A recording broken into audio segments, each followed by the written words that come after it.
watching West Dakota Fox News at 9 with Anna Schleisman and meteorologist Henry Blakes. Your first news of the night starts right now on West Dakota Fox News at 9. It's Distracted Driving Awareness Month, and one North Dakota Safety Council employee knows all too well the destruction this can cause and is urging drivers to stay alert and aware. Jordan Verdadero tells us about her experience. Melanie Johnson was involved in a distracted driving accident on I-94 around this time 2 years ago. Johnson says a semi-truck hauling a John Deere combine veered into the same lane she and her family were driving in.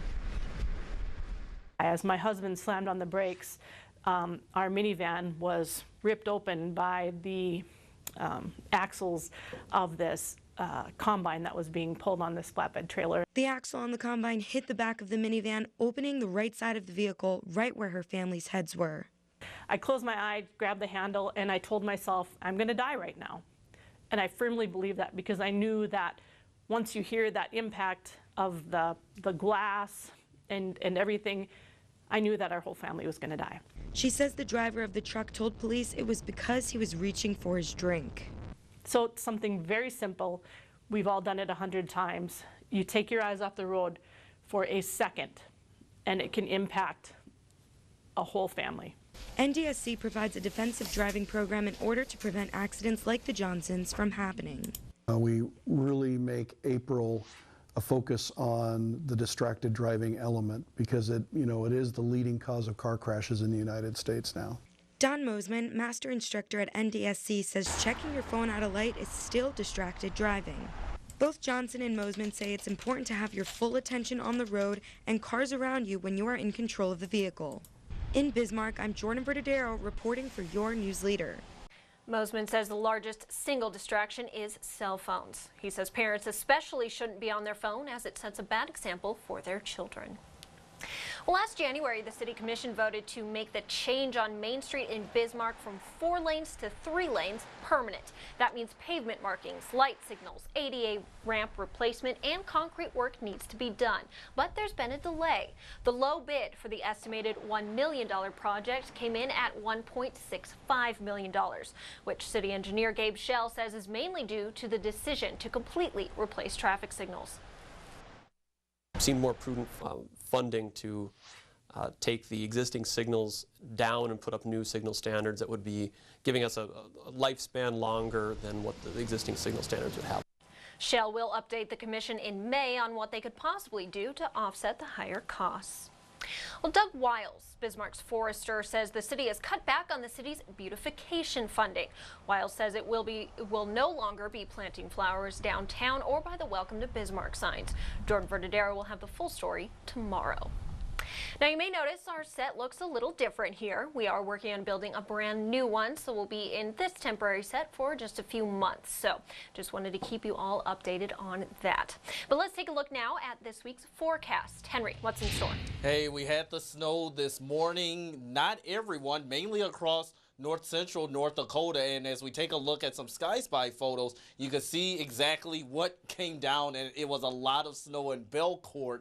This photo taken by Raylene. Also another photo taken by Tucker in St. John. 11 inches of snow at Tucker's place, but we've had reports of about a foot or more of snow in other parts of St. John. Douglas, 2 miles north of Glenburn, 15 inches. Stanley, Belcourt, Berthold, 10. Botno at 8. Rolla and Minot at 7. 4 in Underwood, Bismarck. Only half an inch at the airport. A little bit more in some other areas. But Minot, quite the recovery in the sky. We've got a clearing sky for right now, but we still have the snow on the ground where it's currently 34 degrees, low to mid 30s across the viewing area, and we're going to cool down a little more tonight. I'll have your complete forecast and more later on the news. Well, icy conditions caused a fatal crash on a bridge on Highway 58 this morning. A pickup slowed to avoid a pickup topper on the bridge over the Missouri River, but slid into the other lane and hit a Suburban head-on, killing the 48-year-old male driver from Wishick. A third car tried to avoid the scene and hit the bumper of the pickup, but the driver was not injured. 3 passengers in the pickup had minor injuries. The former Beulah teacher accused of sending nude photos to a student had a change of plea hearing this morning. 24-year-old Kelsey Schmidt is charged with luring minors by computer and admitted to poor judgment. Her plea agreement only included monetary fees and no contact, which the state's attorney said was reasonable and the victim's family agreed. But the judge wasn't convinced. I'm not saying she doesn't deserve a second chance without a felony, but I'm a little concerned that at the end of 2 years, this potentially comes off her record. Schmidt's attorney says under the school teachers board, this situation will never come off her record. A new hearing is scheduled for August 1st. An Amandan woman faces numerous charges after authorities say she jumped out of a moving car after assaulting the driver. The Morton County Sheriff's Office says 43-year-old Jennifer Beeman grabbed the steering wheel, causing the driver to swerve into a ditch near Harmon Lake. Deputies say she resisted arrest, and it appears she had been inhaling vapors from a can of air duster. And a Donnybrook woman accused of creating a fake Make-A-Wish fundraiser appeared before a judge this morning in Minot. 33-year-old Kristen Keel faces 3 felony charges and 1 misdemeanor for creating the campaign for a child with a serious medical condition to bring in new playground equipment to Donnybrook. She still sits on the Donnybrook Park Board, but the city is consulting with an attorney. The judge waived an extradition order, meaning she will be allowed to leave the state for a pre-planned trip. It's my understanding that typically a condition on a normal felony bail order is going to be that she can't leave the state, and we would just ask for an exception. She's currently out of custody on a $5,000 bond and will be arraigned June 6th. Well, shooting in Surrey on Saturday left 1 juvenile dead. Surrey police responded to the call around 6:35 p.m. and the minor was pronounced dead at the scene. This is an open investigation and we will share more details as they come in. And another deadly attack on a place of worship this weekend. San Diego police say 19-year-old John Ernest opened fire at a synagogue in Poway, California on Saturday, wounding 3 people and killing a brave woman who stepped in front of the rabbi. Rabbi Goldstein said he heard a loud bang and thought the woman fell, but then he turned around. I see a sight that undescribable. Here is a young man standing with a rifle, pointing right at me. And I look at him. He had sunglasses on. I couldn't see his eyes. I couldn't see his soul. An Iraq war veteran and off-duty Border Patrol agent pursued Ernest. He was captured and is charged with first-degree murder and attempted murder. This marks the 6th religiously motivated attack.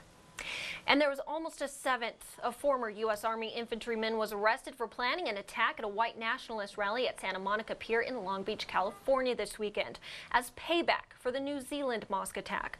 Mark Domingo told an undercover FBI agent that he wanted someone to construct an IED that could cause 50 casualties. The affidavit says he expressed intentions to target Jews, churches, and police officers, and expressed support for violent jihad and the ISIS leader. And that leader, Abu Bakr al-Baghdadi, appeared in a video for the first time since 2014 with an ominous message. Today, the Islamic State's media network published the video of al-Baghdadi saying the terror group is out for revenge for the killing and imprisonment of its militants when they lost their last stronghold in Baghuz, Syria in late March. Al-Baghdadi says that jihadists carried out 92 vengeance operations in 8 countries. Initial reports say a system error caused the 2 fatal Boeing 737 MAX plane crashes, but Boeing CEO is saying there was also human error, and shareholders want answers. Natasha Chen reports. A moment of silence for 346 people killed in 2 plane crashes set the tone for today's Boeing shareholder meeting, just as 10 Canadian families filed a wrongful death lawsuit against the company. We at Boeing are sorry for the loss of life in these tragedies. But after the meeting, CEO Dennis Muhlenberg also suggested human error was part of the problem. He said during the technological failure, pilots are supposed to go through a checklist with steps including cutoff switches. In some cases, those procedures were not completely followed. He told shareholders Boeing is humbled and continually learning from the accidents. Still, they held Boeing's feet to the fire. We don't have to have 300-plus people die every time to find out that something is unreliable. What are you doing to assure that there's an outside external people who are looking in, who have no interest in the outcome? The question of oversight and transparency loomed large. This is the 6th straight year shareholders have asked Boeing to improve its lobbying disclosure. Our company's reputation has been damaged, shareholder value has been damaged. A shareholder proposal asking for a transparent report of all state and federal lobbying was voted down, but Muhlenberg assured the crowd the new software fix for the 737 MAX planes is on the path to certification. The 737 MAX will be one of the safest airplanes ever to fly. I'm Natasha Chen reporting.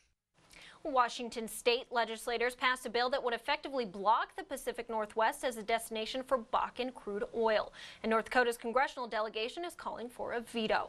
Now, it would lower the vapor pressure threshold to 9 psi, well below the 13.7 psi threshold for Bakken crude, resulting in a de facto ban of crude by rail traffic from North Dakota. Senators John Hoeven and Kevin Cramer and Congressman Kelly Armstrong wrote a letter to Washington's governor urging him not to sign it. Well, Senators Hoeven and Cramer also announced that the USDA extended the Market Facilitation Program certification deadline to May 17th. Now, this will help producers who have been unable to have last year's crop due to weather and trade uncertainty. More than $430 million have assisted nearly 16,000 producers in North Dakota to date. And as the U.S. continues trade negotiations with Mexico, Canada, China, and Japan, the Canadian and Japanese prime ministers met this weekend for negotiations of their own. Justin Trudeau hosted Shinzo Abe in Ottawa, where they signed 2 memorandums that agree to invest more in robotics and AI between the countries. And Canada agreed to recommit to devoting resources to monitor North Korean activity in Pacific waters. Well, last week it was released that North Korea demanded $2 million from the U.S. for the release of U.S. college student Otto Warmbier back in 2017, who died days after returning to the U.S. in a comatose state. And in a stunning statement today, former Special Representative for North Korea Policy Joseph Yoon confirmed that report, saying then Secretary of State Rex Tillerson told him to sign the agreement. The White House and Tillerson have yet to respond to these statements. And yet another shakeup in the Trump administration, this time in the Department of Justice. Deputy Attorney General Rod Rosenstein submitted his letter of resignation to the White House today, effective May 11th. Rosenstein touted a reduction in violent crime and fighting opioid abuse as achievements of the administration and the DOJ. Well, coming up, a fire and a collapsed roof. Now, they lost the building, but luckily, no lives. And reaching out to viewers in Stanley, there will be a Skywarn meeting held tomorrow evening at the courthouse. Stick with us. We'll be back with more West Dakota Fox shortly. Your latest weather forecast is here on West Dakota Fox News at 9.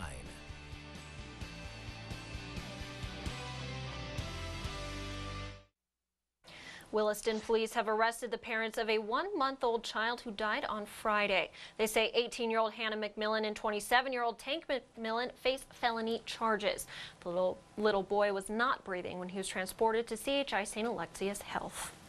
And Williston is in desperate need of more daycare providers as parents are facing a daycare crisis. Happy Family daycare owner Janie Cox says she's booked through 2020 and families are getting on the wait list before their babies are even born.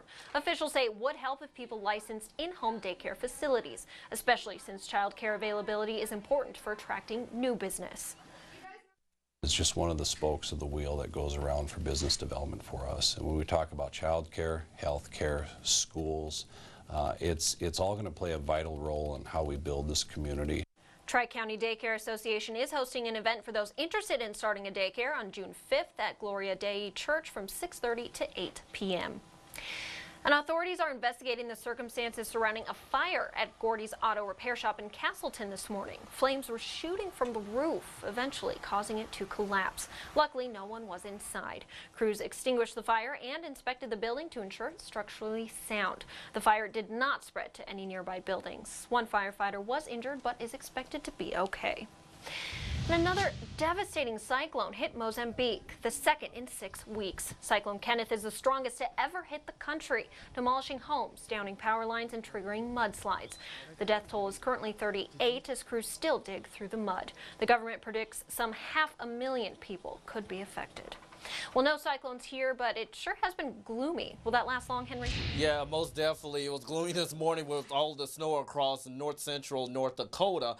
That has stopped, but we still got snow on the ground, but thankfully that will eventually melt. Now I'd like to reach out to our viewers in Stanley because there will be a free Skywarn meeting held by the National Weather Service tomorrow in town. That's going to be Tuesday at 7 o'clock in the evening at the courthouse. So that's going to be held in the EOC room, and that address is 101 North Main Street. So this is free and open to the public, and especially after the 10 plus inches of snow that you received, this is something that you'll probably want to talk about with the National Weather Service meteorologists. Notice as much as 15 near Glenburn as far as snow inches, 12 inches or a foot for St. John as well as Douglas, Berthel, Belcourt, 10, Bottineau, North Central North Dakota, anywhere from 7 inches in Minot all the way up to 8 inches in Bottineau. But with looking around the region right now, a nice recovery with our live Minot Skywatch camera in Williston as well.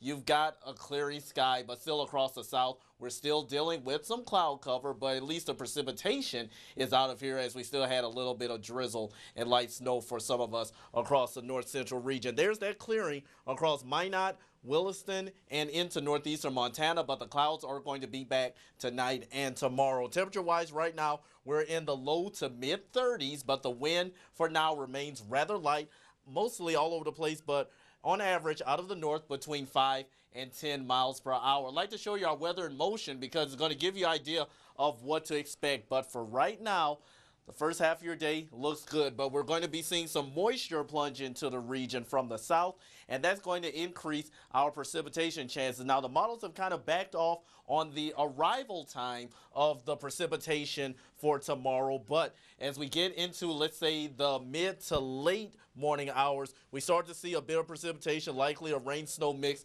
starting out across the far southwest and then gradually making its way northward as we continue into the rest of your afternoon. Starting out across the south, but then gradually making its way north along Highway 200 and northward, at least during the mid to late afternoon hours. Weather in motion, temperature-wise, our morning lows are going to be mostly in the 20s, so below freezing. By lunchtime, we are at least nearing that 40-degree mark. And by us being in the 40s, most of that is going to be rain, but you can't rule out the chance of a bit of a wintry mix for some of you out west. But your forecast for tonight, we're talking about mostly a north wind around 5 to 10 miles per hour. Morning lows in the 20s, but then tomorrow, those precipitation chances come into play and increase from north to south as we continue throughout the day, and that's mostly going to be the second half of the day. More precipitation on Wednesday, a gradual warm-up by Friday, but it's going to be a rather slow one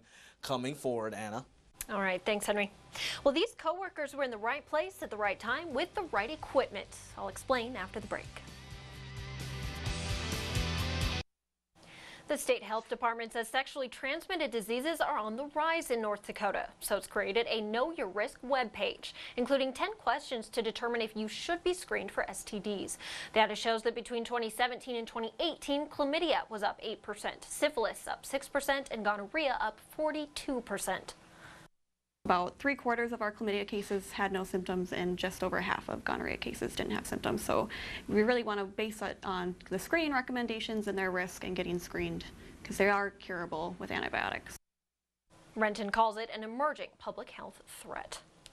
Well, the food service director for the state penitentiary in Bismarck suffered a heart attack on the job on March 15th. Merle Glosser had no prior symptoms, no warning, and for a few minutes, no pulse. But his coworkers saved his life. Hearing the AED machine say no pulse detected. Call for help.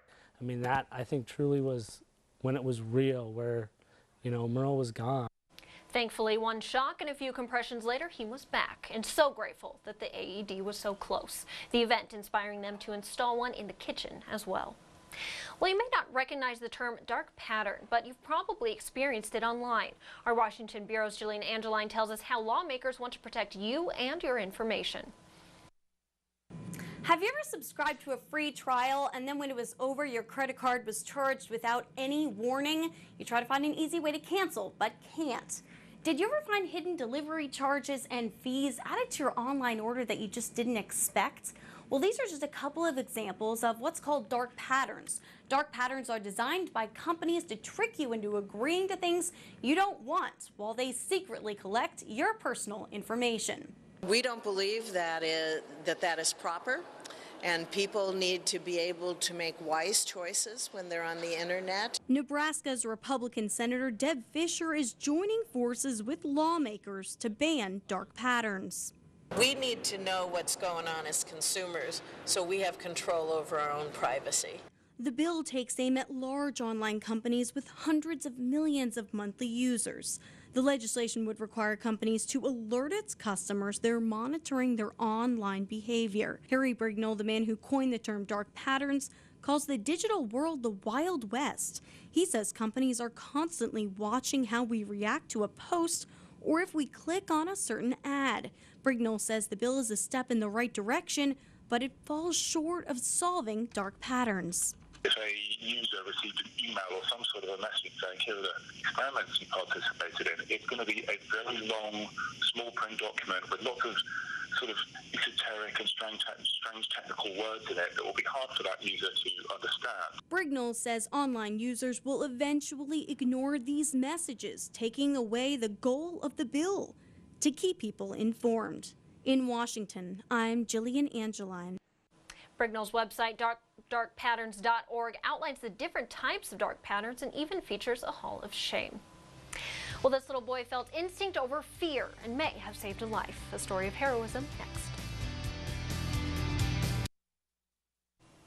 An 8-year-old Ohio boy is being hailed a hero. His grandmother was helping a woman into the emergency room when a man jumped into her car and took off with her 2 grandchildren inside. The man tried to pull the 10-year-old back in as she attempted to escape, so the boy grabbed his sister and they tumbled out. The man was later arrested and charged. Story of bravery, Henry. Yeah, showers late tomorrow into Wednesday, but warmer by the end of the week. Thanks so much. Have a good night.